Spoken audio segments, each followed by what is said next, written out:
Listen here, you bunch of inattentive wankers. Put down that luscious mouse and pay attention, because I'm going to open your minds to something much more complex than a simple JPEG of waifu.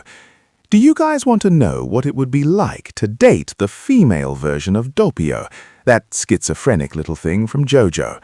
Well, imagine a guria with pink hair, eyes of someone who has not slept for 3 days, and an aura of "I need a hug and an urgent psychiatrist." Dating this version would be like living on a roller coaster of pure dopamine and adrenaline, an experience as unstable as your internet connection when you try to download a 4K video. At first, it would be the cutest thing in the world. She would treat you as if you were the center of her universe, asking for affection in that voice of someone who doesn't break a plate. But the problem starts when the phone rings.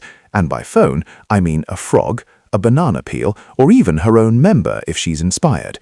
The boss would always be on the line, and you would be the third most unwanted element in the story. Imagine you two on the drain roll, the weather heating up more than a frying processor, and suddenly she stops everything, puts her hand to her ear, and starts doing tururururu because the boss is calling to pass murder orders. Her emotional instability would be a constant trigger. 1 second she's crying on your lap because she lost a hair clip. The next, she's ripping a pizza delivery guy's jugular off with a plastic spoon because he looked weird at her secret. Intimacy with a female Doppio would be a game of Russian roulette, where all the cameras are loaded with scissors and pure iron, courtesy of Metallica inhabiting her blood. You would have to deal with a latent split personality. You'd never know if you'd wake up to the sweet, submissive Doppio making a coffee, or the female version of Diavello wanting to erase your existence because you saw her without makeup. It's a relationship based on absolute secrecy and paranoia.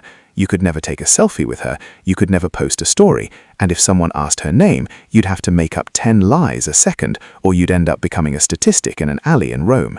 She would be possessive on an unhealthy level, not out of ordinary romantic jealousy, but because the secret of her identity is the only thing keeping her alive, and you, my dear lay pillow addict, would be the weakest link in that bloodstream. Is it worth it? Only if you have a death wish bigger than your tentacle hentai addiction. It's the kind of dating that leaves you with your heart in your mouth and a knife in your throat. But for those who like danger and a pussy freak, it's the pinnacle of self-destructive entertainment. Ultimately, the experience would be intense like an orgasm before a run, but I guarantee you wouldn't last a week before the boss decides you know too much.